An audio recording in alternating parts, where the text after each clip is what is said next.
2002 July മാസം 4 കേരളത്തിലെ മലപ്പുറം ജില്ലയിലെ മഞ്ചേരി പോലീസ് സ്റ്റേഷൻ. സമയം രാത്രി 9 മണിയോടടുത്തു. ഇപ്പോൾ യാതൊരു പരിഭ്രാന്തിയും ഇല്ലാതെ ഒരാൾ പോലീസ് സ്റ്റേഷനിലേക്ക് വന്നു. തൻ്റെ പേര് അബ്ദുൾ അസീസി എന്നും താൻ ഒരു അധ്യാപകനായി ജോലി ചെയ്യുകയായിരുന്നുവെന്നും ഇലങ്കൂരിൽ കുടുംബത്തോടൊപ്പം താൻ താമസിക്കുന്നുവെന്നും തൻ്റെ സഹോദരൻ 24 വയസ്സുള്ള അഹമ്മദ് കോയ കഴിഞ്ഞ 10 ദിവസമായി കാണാനില്ല, അവൻ എവിടെ പോയി, എന്ത് സംഭവിച്ചു ഒന്നും അറിയില്ല എന്നും അവനെ കണ്ടെത്താൻ ആവശ്യപ്പെട്ടുകൊണ്ട് ഒരു പരാതി നൽകി. ഇത് കേട്ട് പോലീസ് പറഞ്ഞത്, കാണാതായി 10 ദിവസമായി, ഇത്രയും ദിവസം എന്ത് ചെയ്തുകൊണ്ടിരിക്കുകയായിരുന്നു, ഇപ്പോൾ എന്തിനു വന്ന് പരാതി നൽകി എന്നും ചോദിച്ചു. അതിന് അദ്ദേഹം പറഞ്ഞത്, എൻ്റെ സഹോദരൻ ഞങ്ങളോടൊപ്പം താമസിക്കാറില്ല, അവൻ എപ്പോഴും സുഹൃത്തുക്കളോടൊപ്പമായിരിക്കും, അങ്ങനെ അവരോടൊപ്പം എവിടെയെങ്കിലും പോയിട്ടുണ്ടാകും, പെട്ടെന്ന് തന്നെ വരും എന്നാണ് കരുതിയത്, അതുകൊണ്ടാണ് ഇത്രയും ദിവസം പരാതി നൽകാത്തത്. ഇത് കേട്ട പോലീസ് ഈ കംപ്ലൈന്റ് വാങ്ങി കാണാതായ കോയെ തിരയാനും തുടങ്ങി. ഇങ്ങനെ ആ ഗ്രാമത്തിലുടനീളം അയാളുടെ തിരോധാനം ഒരു സംസാര വിഷയമായി.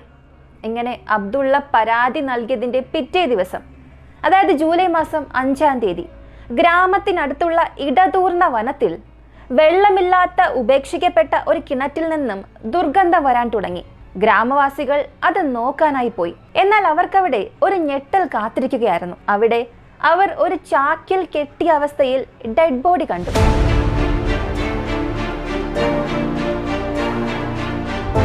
ഉടൻ തന്നെ പോലീസിനെ അറിയിച്ചു. കുറച്ച് മിനിറ്റിനുള്ളിൽ പോലീസ് സംഭവസ്ഥലത്തെത്തി. അതെ, കാണാതായത് 25 വയസ്സുള്ള കോയയുടെ ഡെഡ് ബോഡി ആയിരുന്നു. മറ്റൊരു കാര്യം, ഇപ്പോൾ ആ കൂട്ടത്തിലുണ്ടായിരുന്നത് പോലീസുകാരും ആ ജനങ്ങളും മാത്രമായിരുന്നില്ല.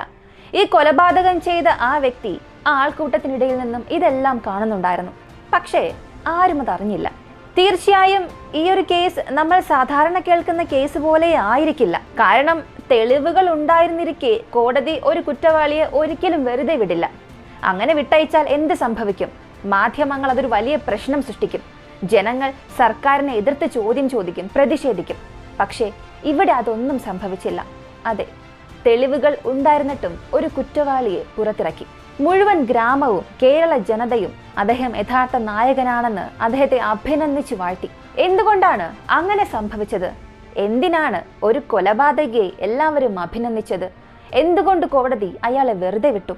2022 കേരളത്തെ മുഴുവനും ദുഃഖത്തിലാഴ്ത്തിയ, അതേസമയം എല്ലാവരെയും അത്ഭുതപ്പെടുത്തിയ ഒരു കേസിനെ കുറിച്ചാണ് ഇന്ന് നമ്മൾ അറിയാൻ പോകുന്നത്.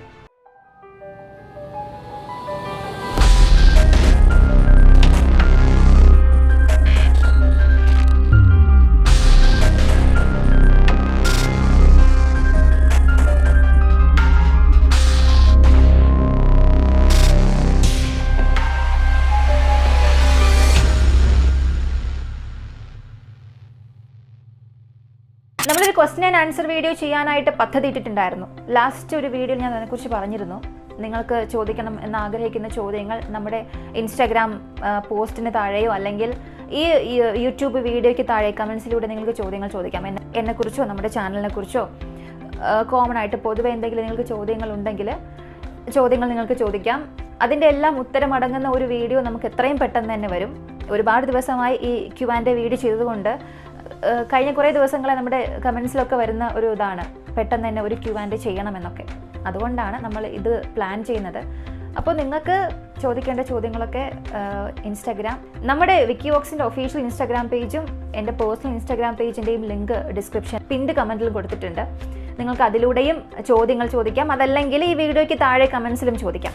പുസ്തകങ്ങൾ ഇഷ്ടമാണോ? എങ്കിൽ ഞങ്ങളെയും ഇഷ്ടപ്പെടും. ഈ അവധിക്കാലത്ത് മാതാപിതാക്കൾക്ക് കുട്ടികളുടെ വായനാശീലം വളർത്താൻ ഇതാ ഒരു അവസരം. കുട്ടികളുടെ ഇംഗ്ലീഷ് മെച്ചപ്പെടുത്താനും ബുദ്ധി വികസനത്തിനും ക്രിയേറ്റിവിറ്റി വർദ്ധിപ്പിക്കാൻ ആവശ്യമായ പഠന പുസ്തകങ്ങൾ, കഥാപുസ്തകങ്ങൾ, interactive books, activity books, colourful ഇല്ലസ്ട്രേഷനുകൾ, എഡ്യൂട്ടൈൻമെന്റ് എന്റർടൈൻമെന്റ് കോമ്പിനേഷൻ, ഇങ്ങനെ സ്കൂൾ ടീച്ചർമാർ ശുപാർശ ചെയ്യുന്ന എല്ലാ പുസ്തകങ്ങളും. 3 വയസ്സ് വരെയുള്ള കുഞ്ഞുങ്ങൾക്ക് ബോർഡ് ബുക്സ്, സൗണ്ട് ബുക്സ്, 4 മുതൽ 7 വയസ്സ് വരെയുള്ള കുട്ടികൾക്ക് കഥകൾ, ഫണ്ടമെന്റൽ ബുക്സ്. ഇനി 8 മുതൽ 12 വയസ്സ് വരെയുള്ള കുട്ടികൾക്ക് അഡ്വഞ്ചർ സയൻസ്, മലയാളം, ഇംഗ്ലീഷ് കഥകൾ. തീർന്നില്ല, സ്കൂൾ പ്രോജക്റ്റുകൾക്ക് ഉത്തമമായ റഫറൻസ് ബുക്സ് തുടങ്ങി പുസ്തകങ്ങളുടെ ഒരു മാന്ത്രിക ലോകത്തിലേക്കാണ് ഞാൻ നിങ്ങളെ കൊണ്ടുപോകുന്നത്. എന്നാൽ ഇവയൊന്നും വാങ്ങാൻ നിങ്ങൾക്ക് മാളിൽ പോകേണ്ട ആവശ്യമില്ല. ഒരു ക്ലിക്കിൽ നിങ്ങളുടെ വീട്ടിൽ തന്നെ ലൈബ്രറി.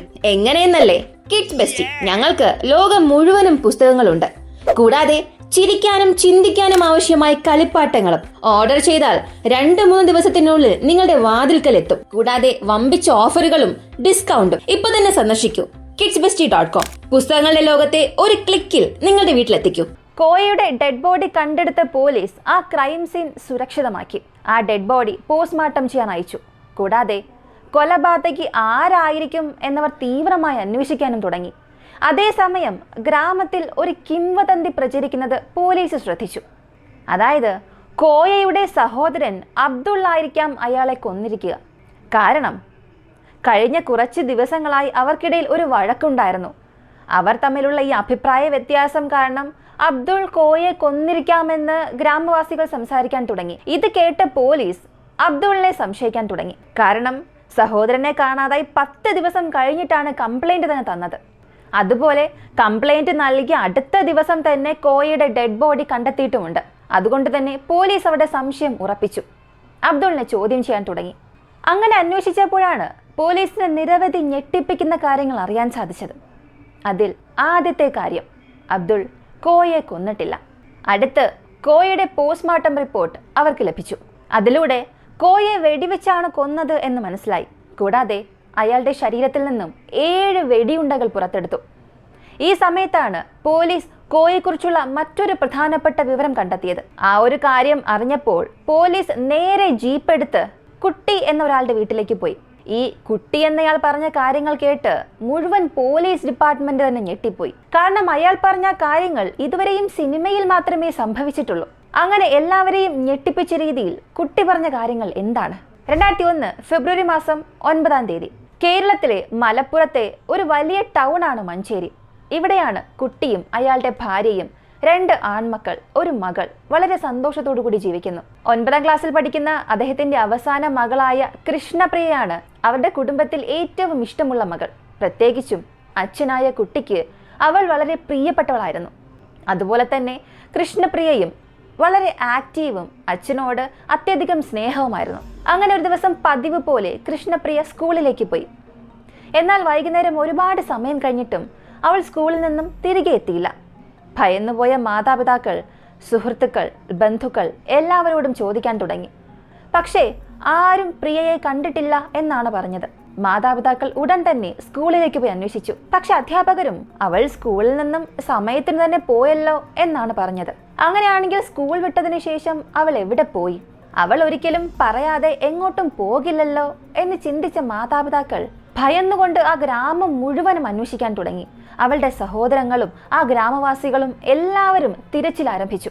അവളുടെ വീട്ടിൽ നിന്നും 200 മീറ്റർ അകലെയുള്ള ഒരു കാട്ടിൽ നിന്നും അവർ അവളെ കണ്ടെത്തി. പക്ഷേ മകളെ കണ്ടെത്തിയതിന് ശേഷവും അവരുടെ മുഖത്ത് സന്തോഷമില്ലായിരുന്നു. കാരണം ആ മകൾക്ക് ജീവനില്ലായിരുന്നു.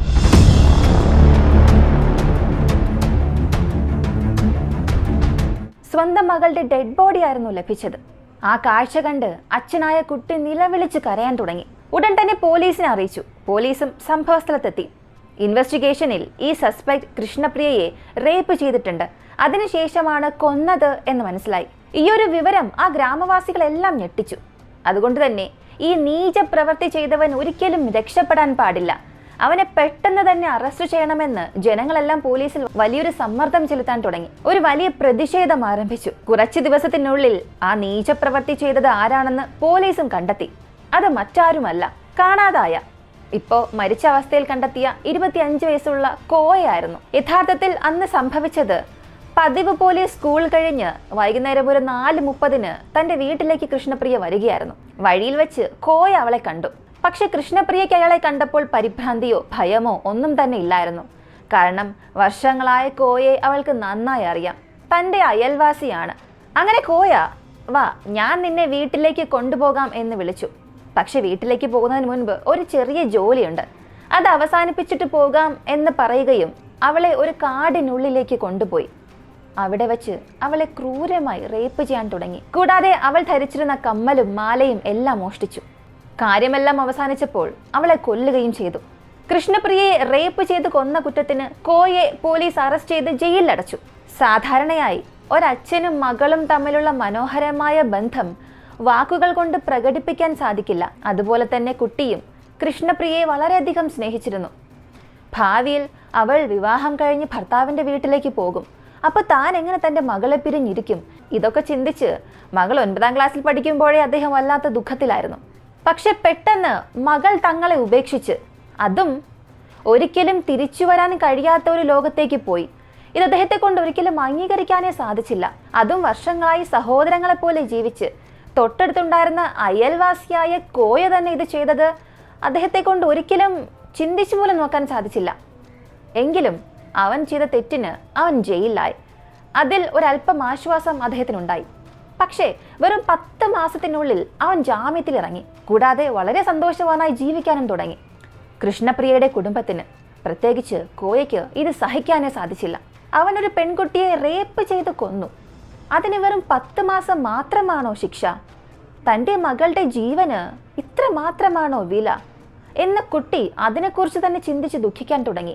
അതുപോലെ തൻ്റെ മകളുടെ ആത്മാവിന് ഇനി ഒരിക്കലും ശാന്തി ലഭിക്കില്ല എന്നയാൾ കരുതാനും തുടങ്ങി. അപ്പോഴായിരുന്നു അദ്ദേഹം കോയെ കൊല്ലണമെന്ന് മനസ്സിൽ ഒരു ശപഥം ചെയ്തു. ആ ശപഥത്തെക്കുറിച്ച് തൻ്റെ ഉറ്റ സുഹൃത്തുക്കളായ മോഹനോടും ശങ്കറിനോടും പറഞ്ഞു. താൻ കോയെ കൊല്ലാൻ പോവുകയാണ്. അതിന് നിങ്ങൾ രണ്ടുപേരും എന്നെ സഹായിക്കാമോ എന്ന് ചോദിച്ചു. കൃഷ്ണപ്രിയ കുട്ടിക്കാലം മുതൽ ഞങ്ങളുടെ കൺമുൻപിൽ വളർന്ന മകളാണ്.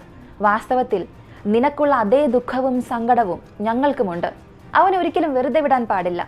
നിന്റെ എല്ലാ പദ്ധതിക്കും ഞങ്ങൾ സഹായിക്കും. അവനെ കൊന്ന് ജയിലിലേക്ക് പോകേണ്ട ഒരു സാഹചര്യം വന്നാലും പ്രശ്നമില്ല. നമുക്ക് എന്ത് വന്നാലും നോക്കാം എന്ന് പറഞ്ഞു. പിന്നീടാണ് ഈ 3 പേരും ചേർന്ന് ഒരു പദ്ധതി തയ്യാറാക്കി. ആ പദ്ധതി അനുസരിച്ച് കോയയ്ക്ക് ഒരുപാട് ബലഹീനതയുണ്ട്. അതിലൊന്നാണ് മദ്യപാനം. തൻ്റെ മകളെ കൊന്ന അതേ സ്ഥലത്ത് മദ്യം വാങ്ങിക്കൊണ്ട് അവനെ കൊണ്ടുവരണം. ഇതാണ് മോഹൻ, ശങ്കർ ഇവരുടെ ജോലി. അങ്ങനെ കോയ പൂർണ്ണമായും മദ്യപിച്ച് ബോധം നഷ്ടമായി തുടങ്ങുമ്പോൾ കുട്ടി അവൻ്റെ കൈ കൊണ്ട് തന്നെ കോയെ കൊല്ലണം. ഇതാണ് പദ്ധതി. അങ്ങനെ അവർ പദ്ധതി ഇട്ടതുപോലെ അവർ പ്രതീക്ഷിച്ച ആ ഒരു ദിവസം വന്നു. കൃത്യം ജൂൺ മാസം 27-ാം തീയതി രാത്രി ഏകദേശം 8:30 മോഹൻ കോയെ കണ്ട് മദ്യപിക്കാമോ എന്ന് ചോദിച്ചു. കോയയും ശരിയെന്ന് പറഞ്ഞു. അവനോടൊപ്പം പോയി. ഇപ്പം മോഹൻ അവർ പ്ലാൻ ചെയ്തതുപോലെ അവനോടൊപ്പം ആ കാട്ടിലേക്ക് വന്നു. അങ്ങനെ പോകുന്ന വഴിയിൽ കുട്ടിയുടെ ഒരു പശുത്തൊഴുത്തും മറികടന്നു പോയി. ഇപ്പൊ ആ ഷെഡിനുള്ളിൽ കാത്തിരുന്ന കുട്ടിക്ക് അവർ വരുന്ന ശബ്ദം വളരെ അടുത്ത് കേട്ടു. ഒരു പക്ഷെ പദ്ധതി മാറി ഇവർ ഈ ഷെഡിൽ വന്നാണോ മദ്യപിക്കാൻ പോകുന്നത് എന്ന് ചിന്തിച്ച് തിടുക്കത്തിൽ മേൽക്കൂരയിൽ ഒളിപ്പിച്ചു വച്ചിരുന്ന തോക്കെടുത്ത് കയ്യിൽ പിടിച്ച് കാത്തിരുന്നു. എന്നാൽ അങ്ങനെ അദ്ദേഹത്തിന് കേട്ട ഈ ശബ്ദം പതിയെ പതിയെ മങ്ങാൻ തുടങ്ങി. അപ്പോഴാണ് ശരി, നമ്മൾ പ്ലാൻ ചെയ്തതുപോലെ അവർ കാട്ടിലേക്ക് തന്നെയാണ് പോകുന്നത് എന്ന് കുട്ടിക്ക് മനസ്സിലായി. ഒരല്പം സമാധാനമായി. കാരണം ആരായാലും ഒരു കൊലപാതകമൊക്കെ ചെയ്യാൻ പോകുമ്പോൾ തീർച്ചയായും ഒരു ഭയവും പരിഭ്രാന്തിയും ഒക്കെ ഉണ്ടാകും. അതുപോലെ മോഹൻ, ശങ്കർ രണ്ടുപേർക്കും പരിഭ്രാന്തി ഉണ്ടായിരുന്നു. പക്ഷെ അവരതൊന്നും പുറത്ത് കാണിക്കാതെ സാധാരണ രീതിയിൽ അഭിനയിക്കാൻ തുടങ്ങി. ഇങ്ങനെ ഇവരുടെ പദ്ധതിയെക്കുറിച്ച് ഒട്ടും തന്നെ അറിയാത്ത കോയ ആ കാടിനുള്ളിൽ ഒരു സ്ഥലത്തിരുന്ന് മോഹൻ നൽകിയ മദ്യം വാങ്ങി കുടിക്കാൻ തുടങ്ങി. അങ്ങനെ കുടിച്ചുകൊണ്ടിരിക്കുമ്പോൾ മോഹൻ മദ്യപിക്കാത്തത് കണ്ടിട്ട് നീ എന്താ കുടിക്കുന്നില്ല എന്ന് ചോദിച്ചു. അതിനയാളും ഞാൻ കുടിക്കാൻ പോവുകയാണ് എന്ന് പറഞ്ഞ് പതിയെ കുടിക്കുന്നത് പോലെ അഭിനയിച്ചു. അങ്ങനെ സമയം കടന്നു പോകാൻ തുടങ്ങി. മോഹന്റെ ദേഹമാസകലം വിയർക്കാൻ തുടങ്ങി. ഈ ഒരു പദ്ധതി ഒരിക്കലും പരാജയപ്പെടാൻ പാടില്ല എന്ന് ചിന്തിച്ച് ടെൻഷൻ അടിക്കാൻ തുടങ്ങി. സമയം രാത്രി 11:30 കുട്ടി ഇതുവരെയും വന്നില്ലല്ലോ എന്ന് ഭയന്ന് പൂർണ്ണമായും മദ്യപിച്ച് നിലത്ത് കിടക്കുന്ന കോയയെ മോഹൻ നോക്കി. അങ്ങനെ നോക്കിയപ്പോൾ കൃഷ്ണപ്രിയയെ ഇവൻ ക്രൂരമായി കൊന്നതിനെ കുറിച്ച് ചിന്തിച്ച് അയാൾക്ക് വല്ലാത്ത ദേഷ്യം വരാൻ തുടങ്ങി. അടക്കാൻ കഴിയാത്ത ആ ദേഷ്യത്തിൽ മോഹൻ കോയെ അടിക്കാൻ തുടങ്ങി. കൂടെ തന്നെ മറഞ്ഞിരുന്ന ശങ്കറും അവന്റെ കൂടെ ചേർന്നു. രണ്ടുപേരും വളരെ കഠിനമായി തന്നെ അവൻ അടിക്കാൻ തുടങ്ങി. ഇങ്ങനെ അടിച്ചതിൽ കോയുടെ വായിൽ നിന്നും മൂക്കിൽ നിന്നും ചോര വരാൻ തുടങ്ങി. ഒരു ഘട്ടത്തിൽ നമുക്ക് തന്നെ ഇവനെ അടിച്ചു കൊല്ലാമോ എന്ന് പോലും രണ്ടുപേരും ചിന്തിക്കാൻ തുടങ്ങി. പക്ഷേ കുട്ടിയെക്കുറിച്ച് ചിന്തിച്ചപ്പോൾ അവർ ശാന്തരായി. ബോധം നഷ്ടപ്പെട്ട ഒരവസ്ഥയിലാണെങ്കിൽ കൂടിയും ആ അടിയുടെ വേദന കോയയ്ക്ക് നന്നായി തന്നെ ഏറ്റു. വേദന സഹിക്കാനാകാതെ അവൻ, എത്ര ധൈര്യമുണ്ടെങ്കിൽ നിങ്ങൾ എന്നെ തന്നെ അടിക്കും, എനിക്കൊന്ന് എഴുന്നേറ്റ് നിൽക്കാൻ സാധിക്കട്ടെ, ഞാൻ ആരാണെന്ന് കാണിച്ചു തരാം എന്ന് പുലമ്പിക്കൊണ്ടിരുന്നു. ഉടനെ അവന്റെ മുൻപിലേക്ക് തോക്കുമായി കുട്ടിയെത്തി. തോക്കുമായി വന്നു നിന്ന കുട്ടിയെ കണ്ടപ്പോൾ കോയ തന്റെ വിധി അംഗീകരിക്കാൻ തുടങ്ങി. കാരണം ഇവന്റെ സുഹൃത്തുക്കളാണ്. ഏത് കാരണത്തിന് വേണ്ടിയാണ് പ്രതികാരം ചെയ്യാൻ വന്നത് ഇതെല്ലാം അവന് മനസ്സിലായി. എന്നാൽ കുട്ടി ചെയ്തത് ആദ്യത്തെ വെടിയുണ്ട കൊണ്ട് അവൻ അങ്ങനെ മരിക്കരുത്. അതുകൊണ്ട് ആദ്യം അവൻ്റെ ഇടത് നെഞ്ചിൽ വെടിവെച്ചു. വേദന സഹിക്കാനാകാതെ അവൻ നിലവിളിക്കാൻ തുടങ്ങി. അങ്ങനെ നിലവിളിച്ചുകൊണ്ടിരിക്കുമ്പോൾ വലതുവശത്തുള്ള ചെസ്റ്റിൽ കൃത്യം ഹൃദയത്തിനടുത്ത് ലക്ഷ്യം വെച്ച് വീണ്ടും വെടിവെച്ചു. അങ്ങനെ ആ വെടിയുണ്ട കോയുടെ ദേഹത്തിൽ തുളച്ചു കയറി. അവൻ ജീവന് വേണ്ടി മല്ലിടുന്ന ആ സമയത്ത് തൻ്റെ ഗൺ റീലോഡ് ചെയ്തു. അടുത്തടുത്ത ബുള്ളറ്റ്സ് വീണ്ടും തുടർച്ചയായി വയറ്റിലേക്ക് ഇറക്കി. അടുത്ത നിമിഷം തന്നെ രക്തം വാർന്ന് പിടഞ്ഞു മരിച്ചു. പിന്നീട് അവൻ്റെ ഡെഡ് ബോഡി ഒരു ചാക്കിൽ കെട്ടി അത് കിണറിനുള്ളിൽ കൊണ്ടിട്ടു.